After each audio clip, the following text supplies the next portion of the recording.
President Trump had a very chaotic presidency, and it was a very chaotic exit from his presidency. When he left the White House, aides that were there at the time said that people were just throwing things into boxes, that he was caught off guard by having to leave because he had dug in his heels so much on the fact that he had actually won the election. So there wasn't a lot of planning that had gone into this. And so a number of things just got thrown into boxes, documents, newspapers, everything, and were sent down to Mar-a-Lago. And that it comes after 4 years of a president who, according to people who worked for him, took a very cavalier attitude towards documents, preserving documents, would tear them up. We've seen the reporting on that, but also would generally just have a disregard for things that were classified. John Bolton, the former national security advisor, told us that the president was constantly grabbing intelligence, and in John Bolton's words, God knows what he did with it.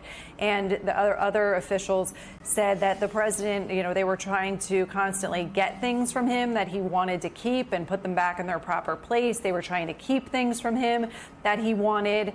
And sometimes when he really demanded something, they would give him a photocopy of it. And he would get very angry about that and didn't want photocopies. He wanted the original. So all of that is to say that this was a president who his attitude towards intelligence, classified documents, government property was very much that it was his property, and he was going to take it when he wanted to and put it where he wanted to.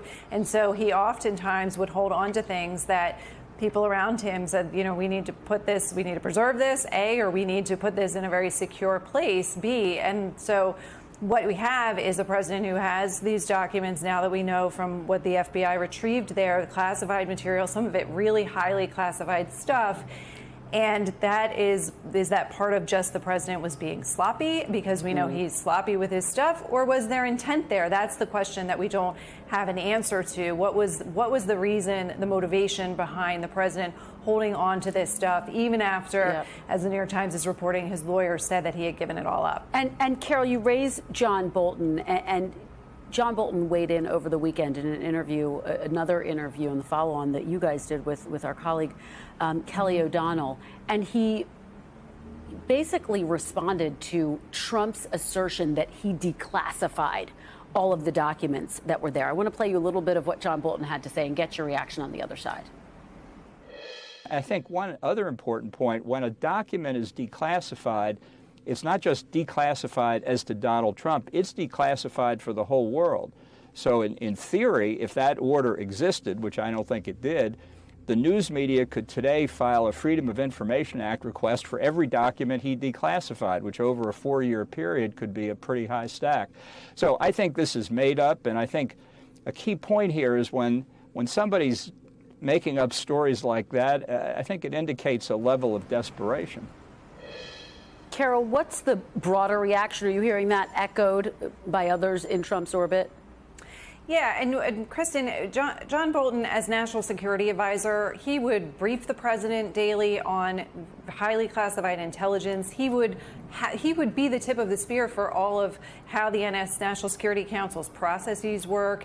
If there was a directive like that, to John Bolton's point, presumably, of all people in the White House, the national security advisor would be aware of it. And to his point about how if something is declassified, yes, it's not always a clear-cut process. There are ways in which things get declassified that don't go through the full formal process. But to his point, if it were declassified, then it would be public record, so you would be able to access it. And there's an example of where this didn't happen, where Mark Meadows, the president, wanted some of the documents related to the Russia investigation declassified, declared on Twitter that they were, and then later learned that they weren't. So it's very complicated, and the president's arguments here, as you saw from John Bolton, don't really bear out in what happened with some of the top people who worked for him. Yeah, what a great example, Carol, to help us understand a really complicated part of this.